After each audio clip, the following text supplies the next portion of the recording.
There, this is Becky Vardaman with Converge Consulting. We're going to take a look into another one of the dashboards from the 7 helpful Google Analytics dashboards from the post that Ryan Lindsay posted back in January. This time we're going to look at the social media dashboard. So even if you aren't doing social media on purpose, you're most likely doing social media with your institution. It's becoming much more important as a way to drive traffic and for people to find content to consume. But I don't need to tell you that. Everybody with a phone and with a computer is aware of the fact that social media is really taking over a lot of the content creation and curation. So without further ado, let's take a look at this one. Go ahead and click on the link if you haven't already and select the view you'd like to download it to. I've already done so. So this one starts with a great big map. Every widget in this, if you click into the edit for these widgets, you'll see that they are pulling in, only showing us the default channel grouping containing social. So what does that mean? Google Analytics uses this default channel grouping as kind of the highest level of buckets of where traffic is coming from. Anything that you've got labeled as social through campaign tracking is going to go into this bucket, but they know that a lot of people aren't doing campaign tracking perfectly or perhaps haven't got a chance to start on it yet. So they also have just a giant list of websites that if it's a referral from those specific websites, Facebook, Twitter, LinkedIn, all the big ones, the ones you would expect, plus international, it's going to go into this default channel grouping of social. So this is really, you should see data here even if you aren't necessarily doing campaign tracking perfectly or at all. And it's accurate data. So first of all, we're going to see the map of the different kind of metro areas of where people are coming to our site from social media channels.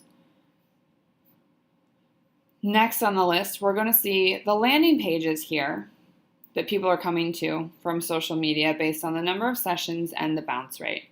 So remember, a bounce is when someone comes to your website and doesn't click on any other pages. It's a session with only one page view in it. So most of the time that's a negative thing. There are instances where that can be a positive thing if you're driving someone with a call to action to do something off of your site.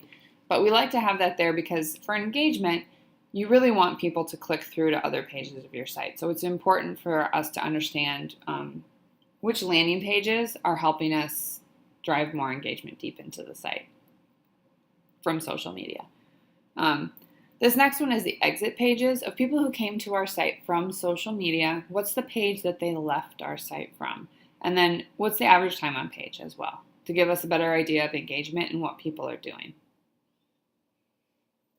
This next one is going to be the average time on page and the page views of people who come from social. So if we see somebody spending, hours and hours on our site, we also want to compare it to the number of people who are doing that.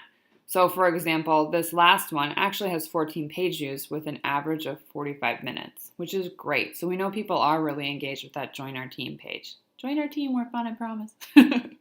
And then this last one on this side is the session and goal completions by campaign. So if you are doing campaign tracking and you're very careful about that through your social media, this is a place that you can really see the volume of those campaigns and which ones are most successful.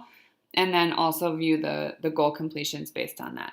It's nice to look at it as a campaign because let's say you're doing an FAC campaign, but you're doing it on LinkedIn, Facebook, and Twitter. So combine all of those together, let's look at the campaign on its own and see how that campaign is doing. It's really nice to be able to see which campaigns are most successful that way. Back up to the top and over to the right, just a basic number of sessions of the number of people who are coming to your site from social. And we see the breakdown of new versus returning. We also have a goal conversion rate, which is great to see, compared down here to the average for the view. So we're actually seeing that our social media is converting at a little bit higher rate than our other traffic, which is great to see, that those are engaged people. And it's a good reason to put a little bit more effort into social. The number of pages per session, again, versus the average for the view. The average session duration against the average for the view. And again, you see these numbers for us social media people.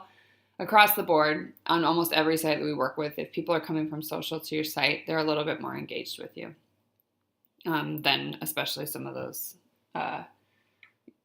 accidental Google searches and things like that. Bounce rate, we talked about that, what a bounce rate is. And then we also have the device category. So whether they're coming from their desktop, mobile, or yes, still some tablets coming through there. On most sites, we do see that mobile is a little bit higher for social traffic than it is for non-social traffic. Great, thanks a lot.